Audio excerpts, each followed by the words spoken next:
Hello, I was just kicked out of the presentation. So here we go again. Just a second. I don't know what happened, but someone had kicked me out. Yeah. So this was the slide I had just talked about. So now just some statistics. So you see what I'm talking about, for example, in financial terms. Yeah. As I said before, the program was launched in 1994 and the budget has steadily increased over the last 20 years. And now for the next 7 years, we have more than 6 billion euros available to finance the 65,000 researchers I've talked about before. So it's quite good amount of money we invest in our best brains. And in 2014, for example, we have put aside 800 million euros to finance our activities under the Marie Skłodowska-Curie actions. Yeah? And this, just as a small reference, are the facts and figures about the number of researchers financed so far. So up to now we've financed. You cannot hear me? No? Wait. Normally this should work. No? Hello? Because I see on my screen that it works. Yeah?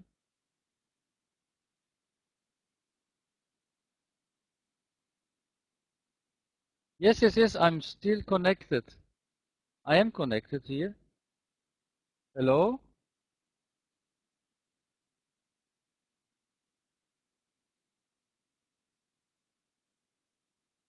I think this should normally work, no? Hello?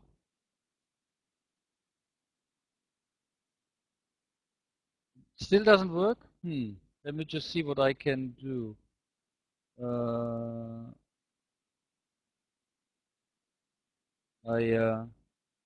I see on my screen that my voice, my microphone is connected, so you should hear me. Can you hear me? Can somebody just reply and say something? No?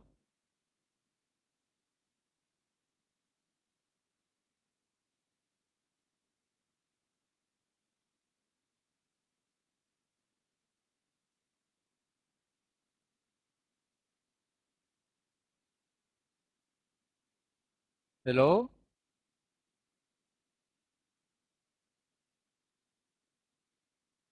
Okay.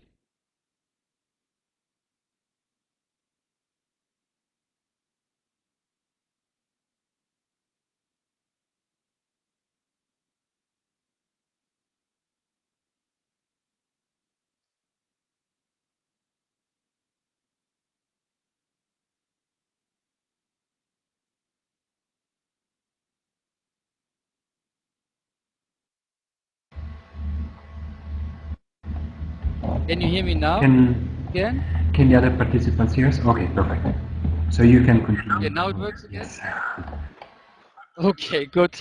Okay, let's continue. So I said that here on this slide, you see actually the evolution of the number of researchers funded over the last 20 years. So up to now, we funded 80,000 researchers, and we will be funding 65,000 over the next 7 years. Yeah. So you could be actually one of those. Yeah? And when I talk about participating countries, what does this actually mean? So, of course, mobility is possible towards or within the 28 EU member states, and you see them here on the left-hand side. But it is also possible to what we call associated countries. These are countries that buy themselves into the program, let's say, so they contribute with some funds, and then their nationals and organizations are allowed to participate in the program as the 28 EU member states. Yeah. For the time being, the association is still under negotiation. So none of these countries has been associated so far. They have been associated under the previous program, but association is being negotiated right now. You will see that I have put 3 countries in red, the Faroe Islands, Liechtenstein and Switzerland, and this has good reasons.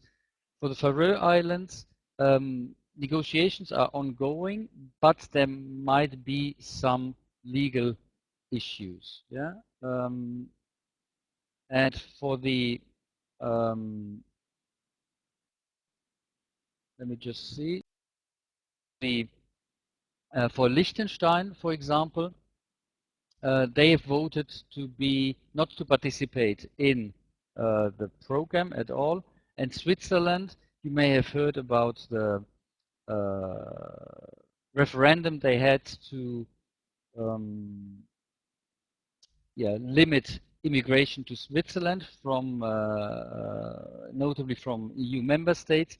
And because of the outcome of that referendum, the association negotiations have been put on hold for the moment. Yeah.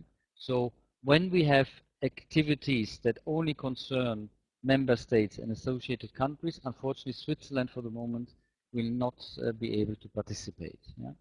But this may change, you know, over the year or next year. Yeah. And then, of course, we also have some activities where you can either go to countries outside the EU and the associated countries, or where researchers from outside the EU and associated countries can come to us in Europe. And of course, there are also all countries more or less around the world can participate in our program. So it's quite an open program.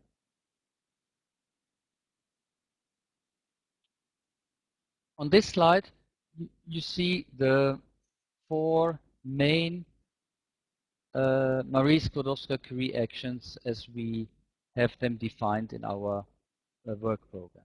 So you have what we call the innovative training networks, ITNs, and they are mainly about doctoral and initial research training. So about what we call early stage researchers who have less than 4 years of experience or not yet a PhD. And then we also have individual fellowships. The abbreviation is IF, and this is for what we call experienced researchers, which means more than 4 years of research experience or a PhD who would like to, you know, move abroad to do their research and to further improve their capacities and skills.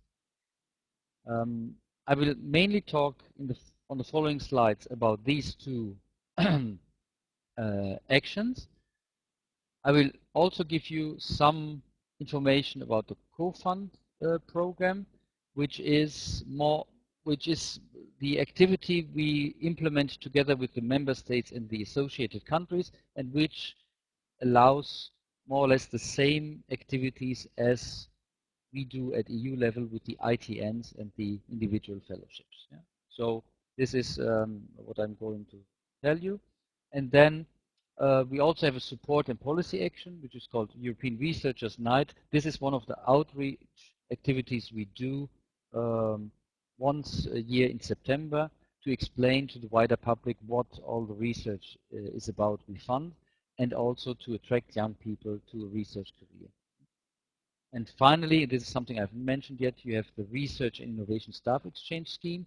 This is a scheme where we allow the academic sector and the non-academic sector to work together to exchange staff on the basis of a joint research project in order to improve the collaboration between the two sectors. This is probably also something that if you work, for example, already for a company, you could, and you would like to team up with a university, for example, elsewhere in Europe, or research center somewhere else, this is something you could consider in order to, for example, improve the research capacity of your business. Or if you are in a university and you would like to work with a small and medium-sized enterprise or with a business, you could actually also use this in order to check the commercialization of what you have found out, of what your research is about. So these are the four main Marie Skłodowska reactions plus our support action. Now let's see what these innovative training networks are about. Here on this slide you have it in a nutshell.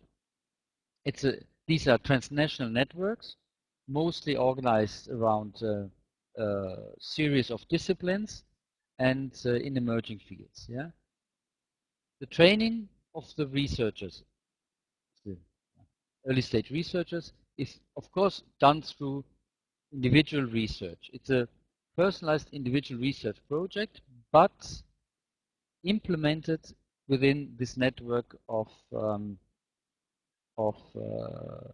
research companies, of universities, and also of businesses. Yeah?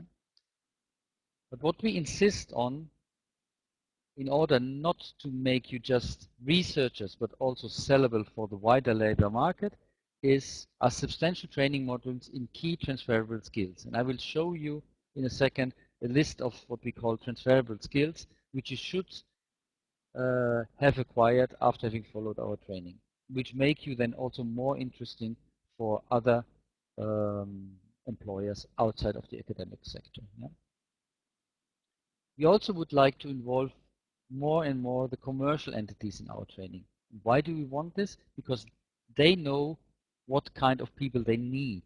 Yeah? And we would like universities and research centers to produce researchers and employable researchers for these for business as well. Yeah? And of course, within these ITNs, you will be enabled to work with the best researchers in Europe and even worldwide. Yeah, because I will show you also in a second how far our networks go and how many countries are involved.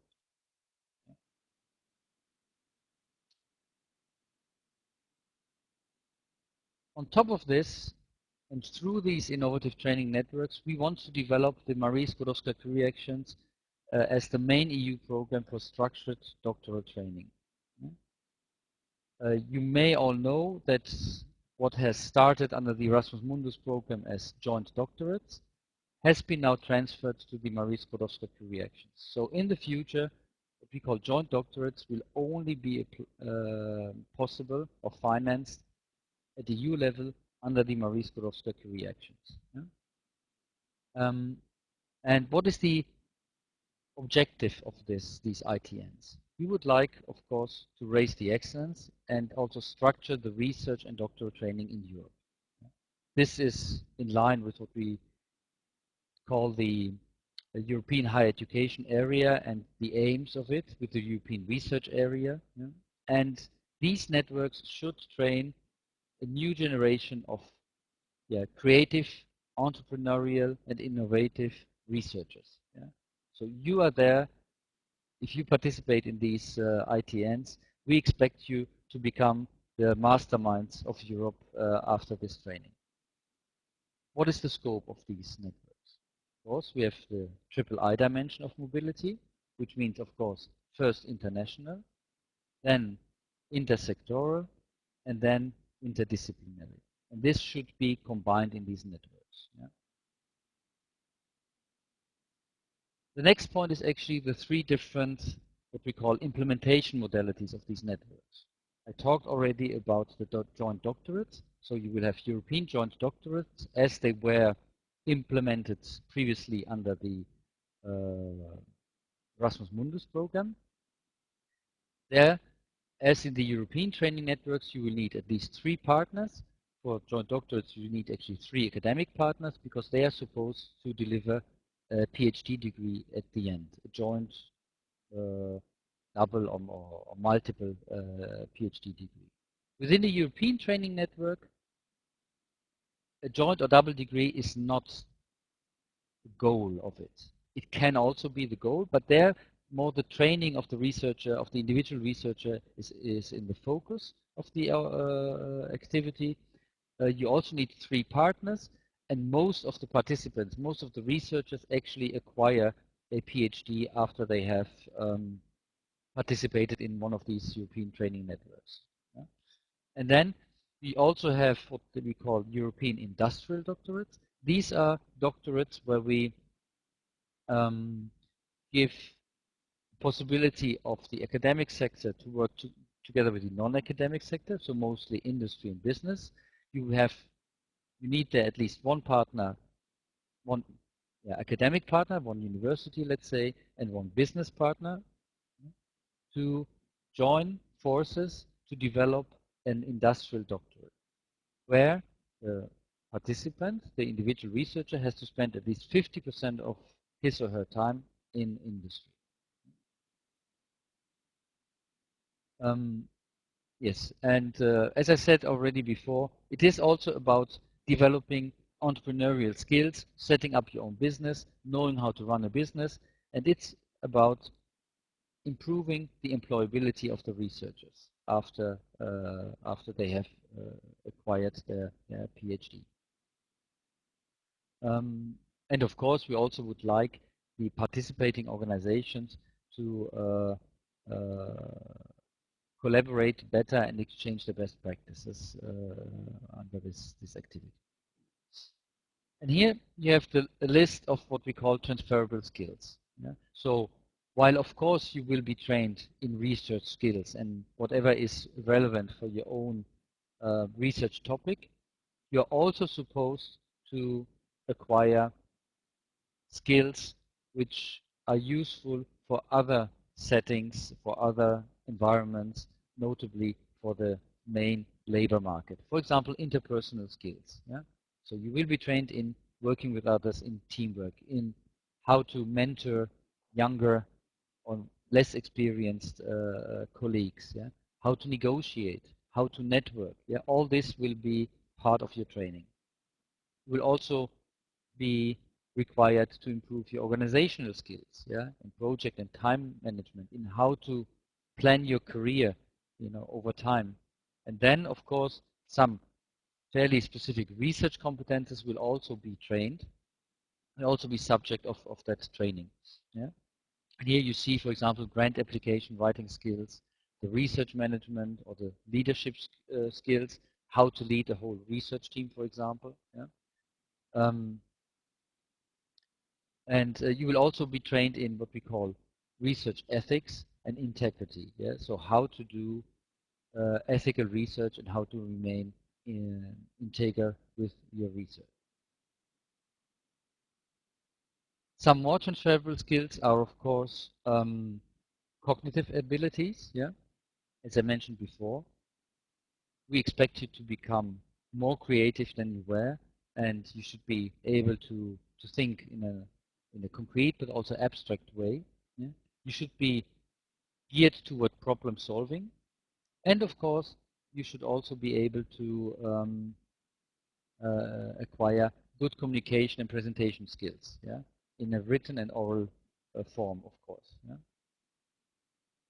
And here, the next point is about the public engagement, what I talked about before. You need to be able to explain to people who are not in research what your research is about. So you will also be trained in non-technical communication. And here, the last transferable skill I would like to mention is the one about very much relevant for enterprises like entrepreneurship, innovative thinking, and of course commercialization, patenting, and knowledge transfer, which is of utmost importance if you would like to work in an enterprise, yeah? or open your own enterprise, of course. And now here, a little bit about the budget this year. So for ITNs, these innovative training networks, we will have put aside more than 400 million euros. And out of these 400 million euros, we will have roughly 25 million euros for European industrial doctorates, and we will have 30 million euros for European joint doctorates, like the Erasmus Mundus joint doctorates in the past. And next year, you see the distribution is quite similar. Unfortunately, the budget is a little bit reduced because next year's budget will be a little bit lower. The total amount will be a little bit lower than in 2014. Yeah? And a project has a maximum duration of 4 years. Yeah? And as I said before, you need at least 3 different organizations from 3 different EU member states or associated countries. For the European Industrial Doctorate, there you only need 2. Yeah? And what is very much important in this respect is that the support is only given to what we call early stage researchers. So no PhD, I repeat, and not more than 4 years of research experience. Unlike the project itself, which is financed for 4 years, the individual fellowship will be between 3 months and 36 months, so maximum of 3 years. Of course, you may say, but for PhD you need at least 4 years.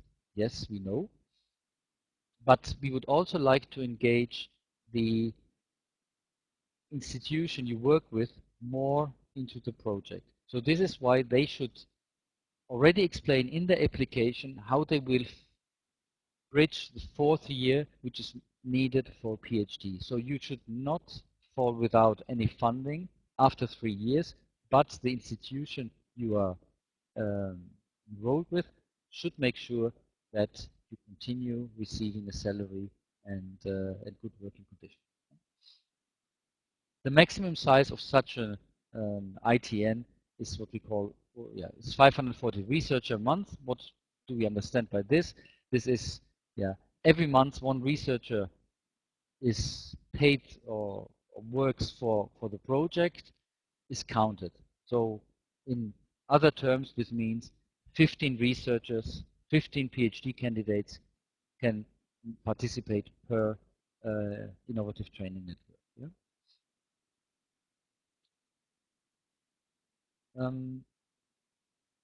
So this is probably something which is interesting for you as well.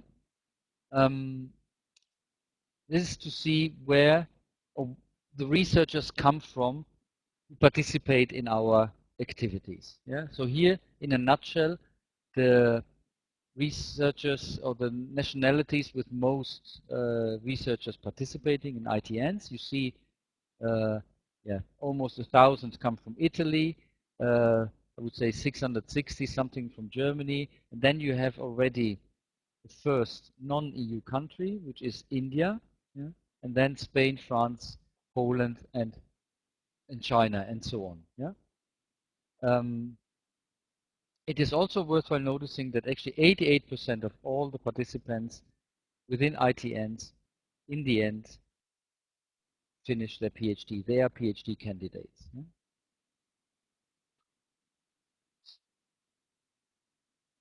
And then another slide, which is quite interesting, and I think which is interesting for members of the Erasmus Mundus Alumni Association, of the OCEANS Alumni Association. It is to see how many participants there are from 3rd countries. And you see there are quite a lot of non-EU nationals who participate in our training networks. As I said, we have no restriction or limitation concerning the nationality, so the program is open to whatever person in the world who is doing research.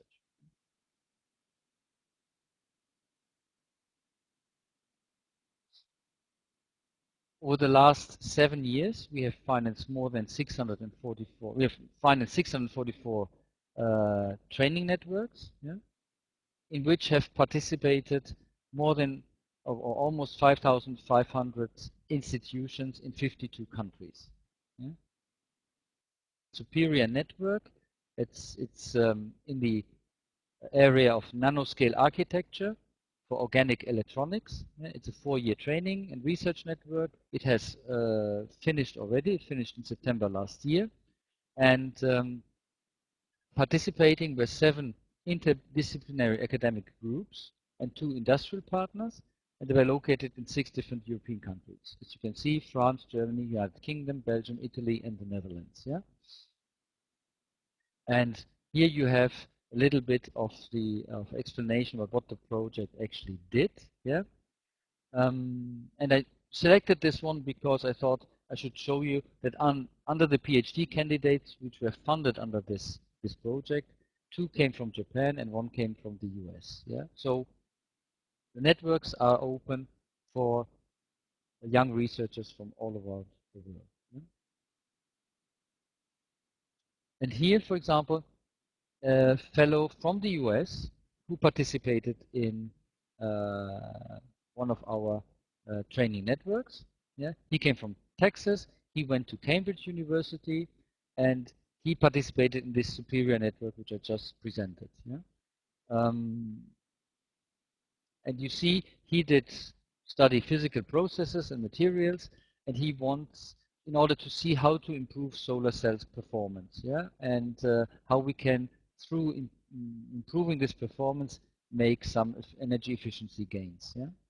And after his PhD, he remained at Cambridge University as a postdoc researcher, which is, of course, quite a success for our program, because, as I told you in the beginning, this is not only about attracting um, researchers from all around the world to Europe, but it's also about retaining them here.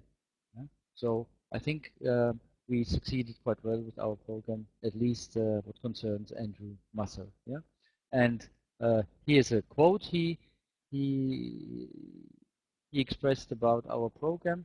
Of course, yeah, this is not randomly selected, as you can imagine, because he is very in favor of our program. So, I mean, just read it for yourself and make up your mind.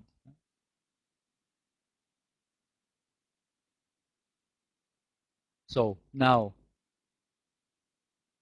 how can you apply for fellowship? All our projects have to publish their vacancy on the Marie Skłodowska career website. Yeah? So you just need to go to our website. There you will find vacancies, and you click on it. And you look if there is something that could interest you in your research area, and you just get in contact with the beneficiaries, with our project promoters, and you apply directly with them. Yeah? What will be the funding? This is defined by our program, so there are unified funding rates across all innovative training networks. You're supposed to get an employment contract, and you are supposed to get full social security, which I find is very important, and which also shows that how much importance we give to the status of our researchers um, in our project. So you may have probably noticed that I talk all the time about PhD candidates. I do not say anymore PhD students, because for us a candidate is someone who earns already his or her living, yeah, who should get an employment contract and not only get a scholarship, as the word student would imply. Yeah. As I said, it's a 3-year PhD training, and we still have some vacancies for early postdocs, which are, you know, just after their PhD in the 5th year, let's say, of their research career. So if you're interested, please check our website frequently, because all these vacancies are updated on a very regular basis. Yeah? Now, this is what I had to say about young or early stage researchers. Now, what about those who have already a PhD, who have already more than 4 years of experience? There, if you fall under this category, you should actually apply for what we call an individual fellowship. This is a fellowship where you apply together with what we call your host institution in another country, or a fellowship that can last up to 2 years if you stay in Europe, and up to 3 years if you first go to a country outside of Europe. And what is this all about? It's, of course, again about creativity and innovativeness. Yeah? It is about improving your potential as an experienced researcher. And of course, as we are a training and career development program, it is a chance for you to acquire new knowledge, new research, to develop a new research project, either in Europe or outside of Europe, or For example, if you have taken a career break, let's say for maternity, paternity leave, you could also use our program to resume your career. Or if you have done research outside of Europe and you would like to return to Europe, you can also apply for what we call a reintegration grant. Yeah? The scope, what is it?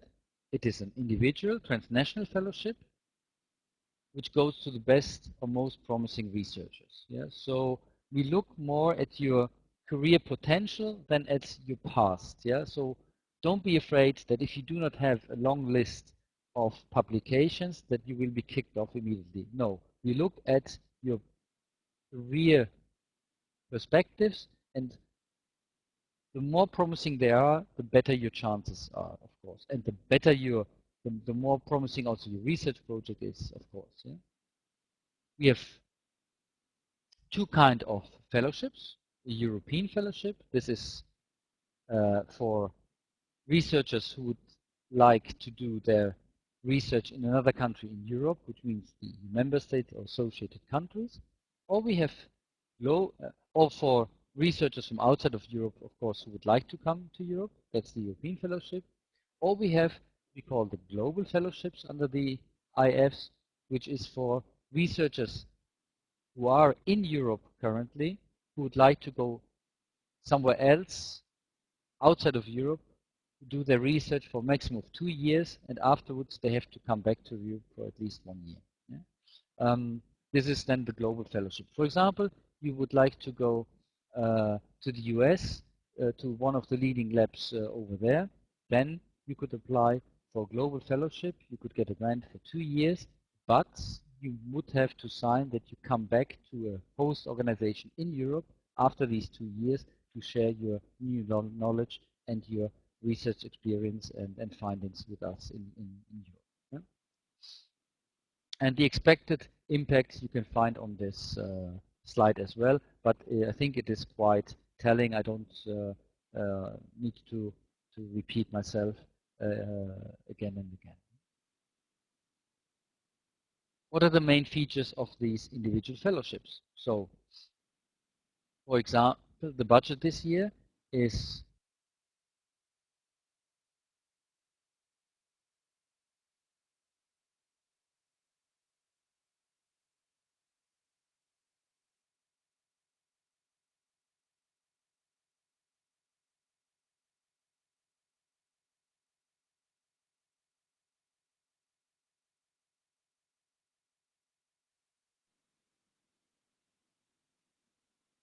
Hi, I was kicked out. Can you still hear me?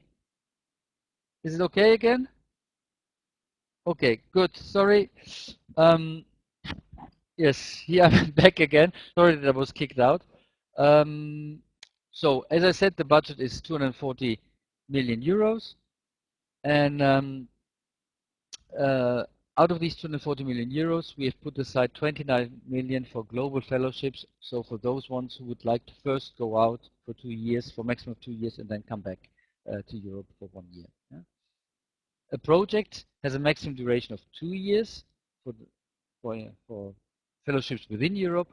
For outside of Europe, as I said before, 3 years. Yeah, and also here there's no limitation or restriction concerning the nationality. Yeah, there's just one small, let's say, limitation for those researchers who would like to apply for a global fellowship or for reintegration fellowship. This is normally open only to nationals of the EU or member states or associated countries. But if you do not have the nationality of these countries, if you are a long-term resident, which means that you have more than 5 years of research experience in Europe, you can also apply for these kind of fellowships. Yeah? Focus is, as I said before, on the career development. Yeah, so not necessarily your experience, your list of publications, as I said. Yeah, and one thing we would like to see under this scheme is an additional 3 or 6 months secondment option. which means secondment. Normally, in almost 90% of our, or more than 90% of our cases so far, of our fellowship so far, the researcher is linked to a research organization or an academic organization. Yeah. When we talk about secondment, this means 3 or 6 months going to some organization or entity which is outside of the academic sector, so to business, to an NGO, a museum, a hospital, you name it, to make the link with the non-academic sector, yeah, with an SME, for example, a small and medium-sized enterprise as well, yeah. So, but this is only possible within Europe, yeah? And of course, I talked about this earlier. We have specific panels for the career restart, so those ones who have been out of research for at least 1 year, and for those ones who would like to come back to Europe. So they do not compete with all the others in 8 different research panels, but they get evaluated and compared to only those ones who restart their career or who would like to reintegrate. Yeah? But for all proposals, we have the same elements and award criteria for the evaluation. And if you are interested, I would suggest that you have a look at our work program and see exactly what is written there concerning these award criteria. There are actually 3. One is excellence, yeah? So excellence in research, in your research environment of the researcher, him or herself. The implementation, yeah, so the facilities, for example, your work program, and then of course the third one is impact. So what will your research lead to? What kind of impact will this fellowship have on your career development and advancement? So these kind of things will be assessed when we evaluate the proposals. I have to say the evaluation is done by a minimum of 3 independent evaluators who are all very knowledgeable in their field. So they're experts in the respective research field. So you should not fear that if you submit a proposal in physics, you would be evaluated by someone who is an expert in chemistry. No, no, no. It will always be in your field and as close as possible to your research subject. So the last 7 years, we have financed more than 9,500 researchers under individual fellowships, and they came from more than 80 countries. Yeah? So if you put together the EU member states and the associated countries, you have a total of 41 countries. So 39 countries, other countries participated actually in our individual fellowships. And you can see that there were 712 from the US. I put together now those ones, for example, who mainly the countries which form the what we call the Oceans Group, yeah, the partners in the Oceans Network. And so these are the numbers of participants from these countries. Yeah? Quite impressive, actually. These are the host organizations in these countries, not the researchers going there, but more or less the numbers are the same. And now here, I wanted to give you also an example of a researcher who participated in our activities, who received an individual fellowship. Gillian Handy, she's from Ireland, and she got an international outgoing fellowship. We call this under FP7, under the former framework program, an outgoing fellowship, which is a fellowship to go from Europe somewhere else. And she went to the MIT in the US. Her research field was new conducting and biodegradable scaffold materials. And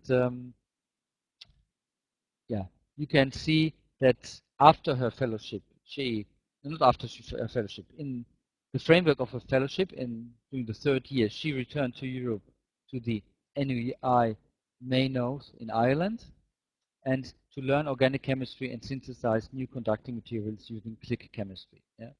Okay, this is way above my understanding of chemistry, but I hope there's one chemist, among the audience who understands actually what all this is about. Yeah. But also here, I would like to share with you her comments on the program. For her, the Marie Skłodowska-Curie action made it actually possible to be part of a team in an outstanding research organization, and I think there's no doubt about this. And being there offered many opportunities, including being part of a larger network. And I think she used the opportunity offered by the MIT to actually enlarge her own network and stay in touch with a lot of people and institutions which form that network. Yeah? And she is convinced that having this network will definitely enhance her career. And I think I have nothing to add. What I could add to this is actually that our recent study has shown that 95% of all our fellows are in employment 2 years after the fellowship. Yeah, so normally, and they are in a permanent employment, they have good working conditions. So being a Marie Skłodowska-Curie fellow actually helps you finding a job afterwards, getting a new grant, or finding a permanent position in, for example, a research institute in academia, but also being employed by businesses, yeah, who are heavily dependent on research. So how do you prepare, how do you apply for an individual fellowship? First of all, you should have a look for a host institution. So you have connections, you know where you would like to do or continue your research and your training. So get in contact with that host institution, with the supervisor, because only the supervisor and the host institution can submit an application on your behalf. And remember, you can only submit one application per call. Yeah? So you really need to be very careful in the selection of your host institution. Then, of course, you need to design your research project. Marie Skłodowska-Curie is part of the research and innovation framework program. So it is about research, and you should have a very good research proposal coming with your application. Yeah? You should consider secondment options. As I said before, you would like to see the interaction between research and the non-research part, or the academic and the non-academic sectors. So if you can find, for example, a small and medium-sized enterprise that would be interested in hosting you for 3 to 6 months in order to benefit from your skills and knowledge and your own research, that would be very much in your favor, I think, in your proposal, yeah, during the evaluation. So, and please, yeah, have again a look at the evaluation criteria. As I said before, excellence, implementation, and impact. You can see all of them and the, let's say, elements of these criteria in the work program, which is available on the participant portal. Yeah? And of course, we also have a guide for applicants, which is published with the call. And you should know that the most recent call was just published a couple of days ago on the 12th of March, with a deadline in September, if I'm not mistaken, but we will see the overview in a second. So it is right now, if you are an experienced researcher, to consider an application under this year's call, yeah, and to start working on it. Oh yeah, here we go. It opened on the 12th of March, and it will close on the 11th of September. And you see a very precise time there. Yeah. So please do not intend to submit at the very last moment. Yeah. We had already quite some tragedies around the submission of proposals when the call deadline approaches, because sometimes all of a sudden you have computer problems, the network breaks down, I don't know what, and our system at 17 hours 00 Central European summertime, which is Brussels times on the 11th of September, will close and you cannot submit any longer anything. So please, if you want to submit, I would advise you to submit a couple of days in advance. Yeah. And then also, I would like to tell you or to advise you to have a look at the co-fund projects. What are the co-fund projects? As I said before, they actually offer more or less the same possibilities as our innovative training networks or the individual fellowships. Sorry, for the time being, they are only for individual experienced researchers. The pre-doc level will be from 2015 onwards only. So for the time being, if you're an individual, if you're seeking an individual fellowship, you could also have a look at co-funded calls, which are calls at national, regional, or even international level. And we have a map, and the link was on the slide just before. So here on this slide, you have a Google map with all the co-funded projects, and here's a snapshot of these projects, where you can see what is on offer and where you can go with these scholarships and grants. Yeah.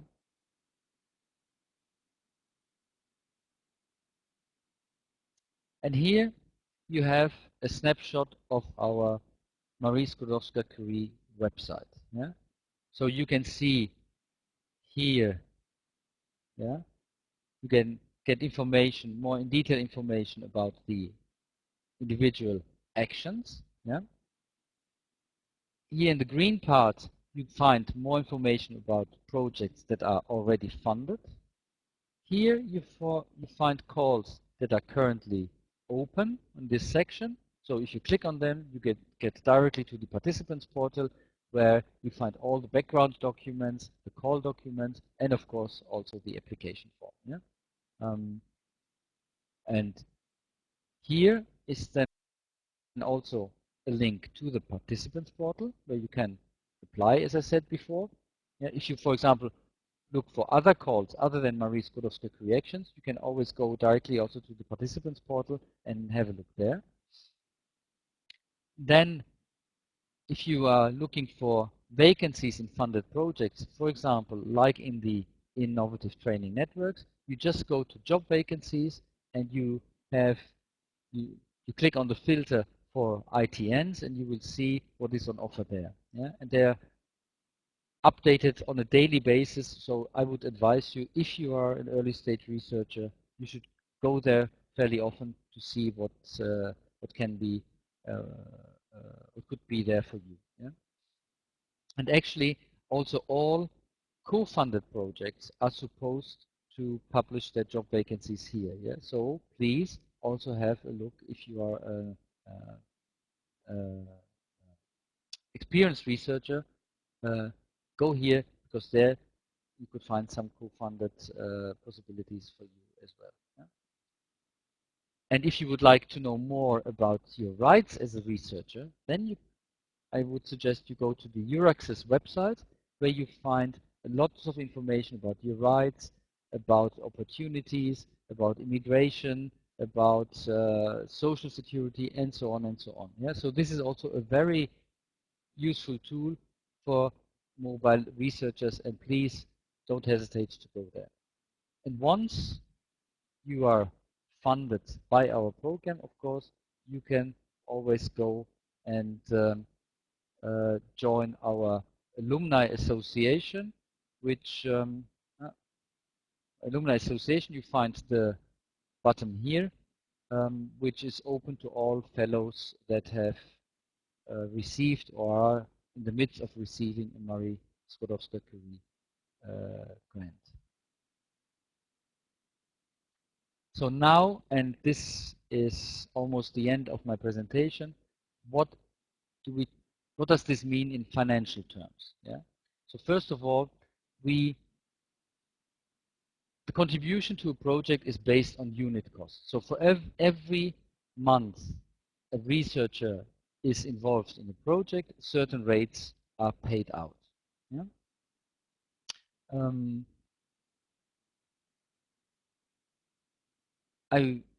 We of course, because the living costs in all these different countries are different, we apply to certain unit costs a country coefficient, notably what we call the living allowance. Yeah, because life is more expensive in Norway than it is, for example, in Portugal. Yeah.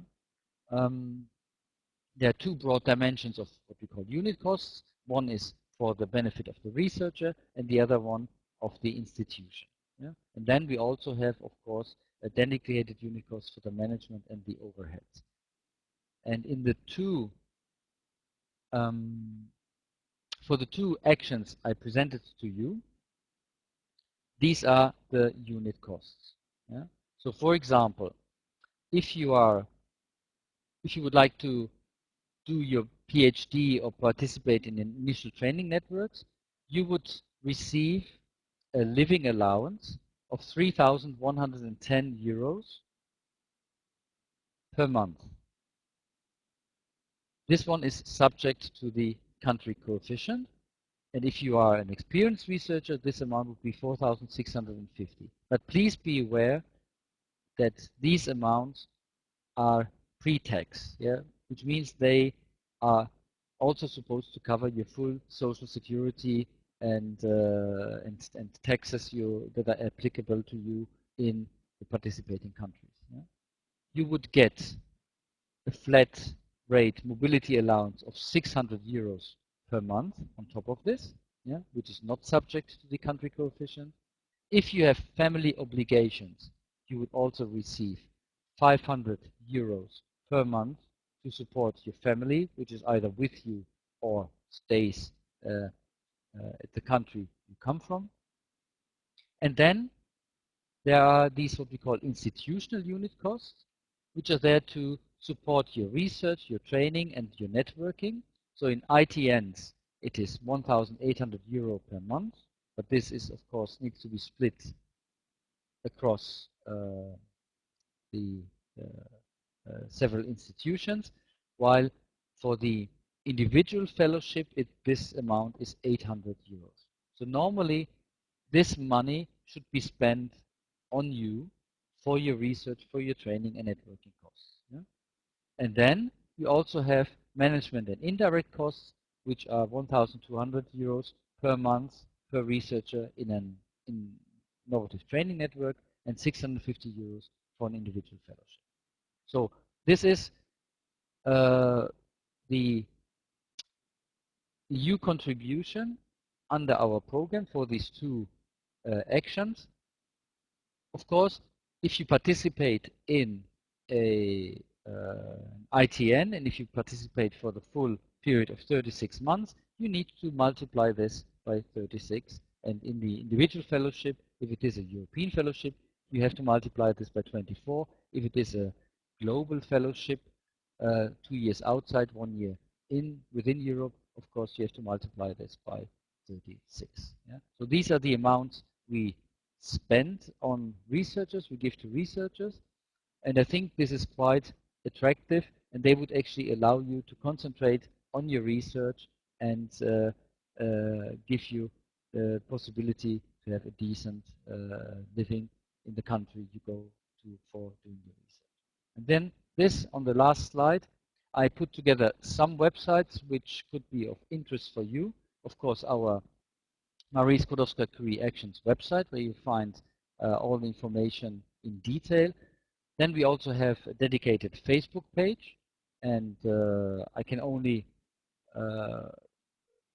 encourage you to like it, because then you will be updated on calls. You will get, for example, testimonials from researchers who participate in our project. You will get project examples which could probably inspire you, and so on and so on and so on. Of course, we will also make sure that whenever a call is published, our Facebook community will be notified immediately. Yeah? And then there's the overall Horizon 2020 website, and then of course the participant portal where you can submit applications. Okay, this is what I wanted to tell you about our program and what it can do to help you, for example, bridge yeah, your the time between having obtained a, your degree and making you ready for the labor market. For example, you could use it by doing a PhD, or you could just use it to improve your attractiveness for future employers, be it through a grant in an innovative training network or through individual fellowship, as I said before. So thanks a lot for listening to me. Of course, if you have questions, please now type them, or if you have a microphone and can participate orally, please just intervene and tell me what you would need me to explain in more detail. Thanks a lot.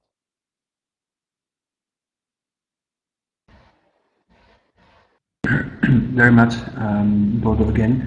So also I'd like to thank the participants who uh, participated for the whole duration of this workshop. And it was certainly a very informative presentation. And after hearing about the different incentives that the European Commission is offering, I'm sure that now many more participants are, are interested. I would, so I don't know if our participants have access to audio, if they can talk. I would just start with with the first question. Can you all hear me? I can hear you for sure. Okay. I was wondering if I am a if I am a final year graduate student, and if I'm accepted to into a PhD program, but the university maybe doesn't have a lot of financial resources to support me. Can I apply for for I think it's the IF for one of the Marie Sklodowska actions? Okay, if you are, if I've understood correctly, you've been already accepted into a PhD program. Yeah. So Let's assume that yeah. yes. Yes, but the thing is, with our program, you need to apply with those host organizations or universities that are already part of a consortium. Yeah, so they have already received funding from the EU to implement PhD training, a PhD program, and if your university is participating in your research field in one of those ITNs, then you can apply, but you apply not to us, you apply to the university itself. But of course, if it's not part of a consortium, then as a what we call an early stage researcher, PhD candidate, you cannot apply directly to us, unfortunately. And the individual fellowships, they're only available to you if you have already 4 years of research experience or if you have a PhD, which would not be the case, I think, in your particular case. Okay, thank you. Anyone has other questions?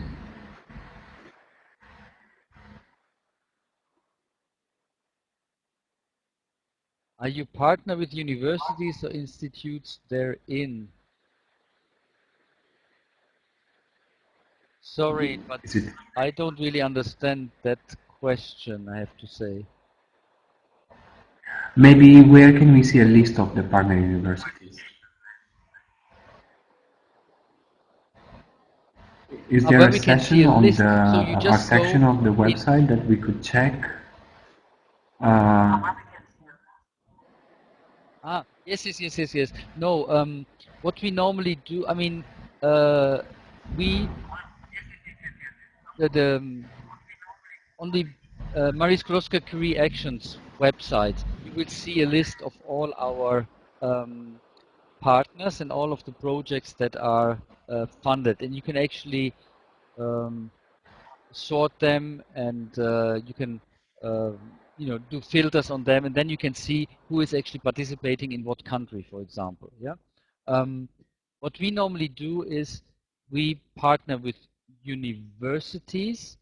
It's a little bit complicated because normally an institute in a university does not have what we call a legal entity. But if it has a legal entity on its own, it can also participate on its own in our activities. Yeah? But most of the time, we do partner, of course, with the university, but then the project is implemented somewhere in an institute, an individual institute at the university. I hope this is clear. Okay, good. Any more questions?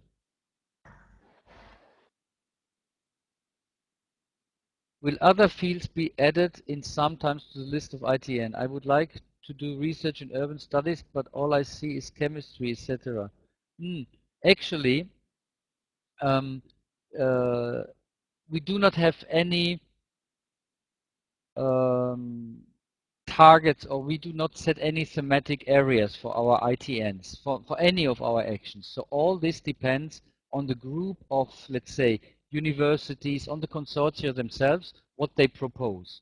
Yeah. So for example, if you have some supervisors in your area, you may probably, and you're not yet at the stage of doing a PhD, you may actually want to entice them to submit an application to form a network with others in Europe and beyond in your area of expertise. So then at the later stage, you could actually apply with them. Yeah? But we do not steer the applications towards a certain field. But I'm pretty much sure we also have um, um, projects in your area. They may probably not be exactly called urban studies, but I'm pretty much sure that as they are most of the time interdisciplinary, you will also find these kind of studies. Yeah? So don't worry, I think there is something for you. Good. What about the possibility of funding bachelor's, master's thesis? Sorry, but we only start funding from the level, from a degree level that gives you access to a PhD, yeah, to PhD training. Yeah, in some countries you can have access to a PhD already with a bachelor. Yeah, in some others you need a master's. Therefore, yeah. So unfortunately, we do not finance bachelor's or master thesis. This is for PhD thesis or PhD level, let's say, from PhD level only. Sorry. But, you can always apply with the Erasmus Mundus, or now it's called Erasmus Plus program, which still foresees these joint masters, for example. Or you could see if there are still projects running under the bilateral agreements we have with some countries, with mostly the industrialized countries, to see if they offer something in your area. Because there we do finance actually bachelor's and master thesis. Yeah. Voilà, Aline, you took off or my suggestion. And thanks for the link. Yes.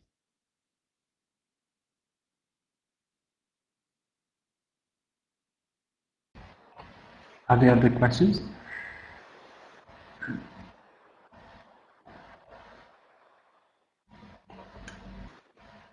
So go ahead.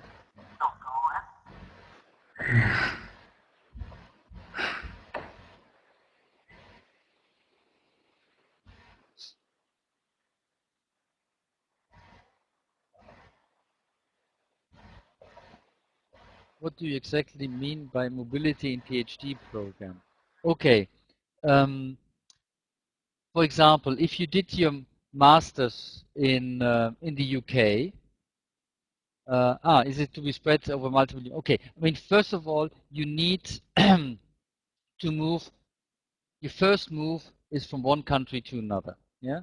So you, for what we mean by mobility is that for you must not have done your research or your studies for at least 12 months out of the last 3 years in the country you're going to. Yeah? You can, of course, spread your mobility across multiple universities, yeah, but you need to make sure that you're not spending too much time, or that you fulfill the mobility criteria. Yeah, but you can, of course, move from one partner in an ITN to another to do your training, and of course, in a European joint doctorate, for example, this is mandatory because you need to spend at least time at two universities in order to get a double or multiple or joint degree. Yeah? So you can, of course, spread it over multiple universities.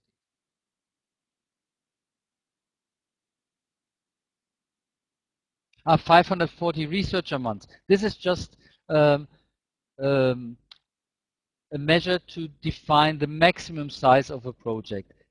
This means if you divide this 540 by 36 months, yeah, you get 15 researchers. So normally an innovative training network can host a maximum of 15 researchers for 3 years. But of course, this could be many more researchers if they are hosted for less time.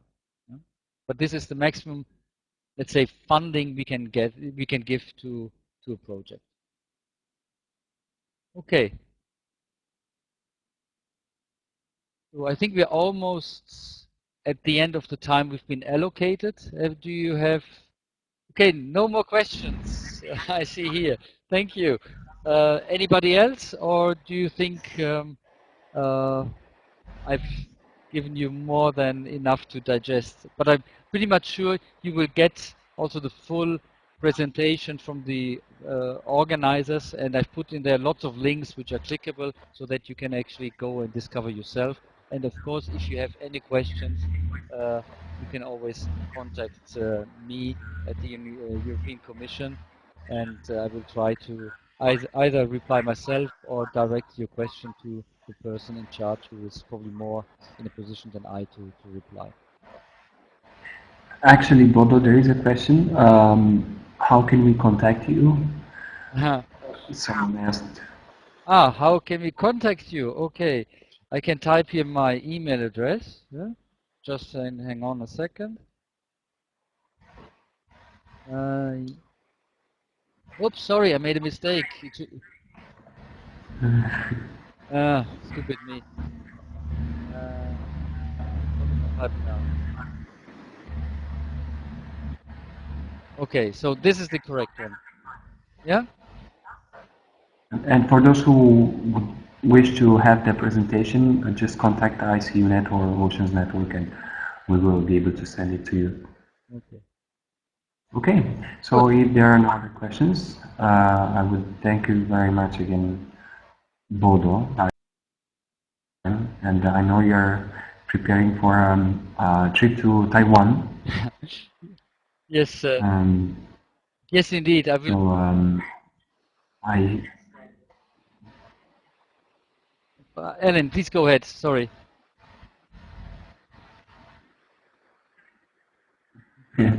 um, I wish you all the best, and just for your information for the other participants, there are also other webinars. There is one starting at 5, and we will have some other webinars tomorrow and the whole week. So I hope you will also, they will be of your interest as well. Thank you again. I wish you a great afternoon. Okay, and then last word from my side. Thanks, Ellen, for having organized this webinar, because you were behind the idea and I was just delivering it. And I hope I will see the participants, you guys, I will see you one day, either in Brussels or see you being a successful applicant under one of our actions. Best of luck, and have a great afternoon. Okay. Thank you. Bye bye.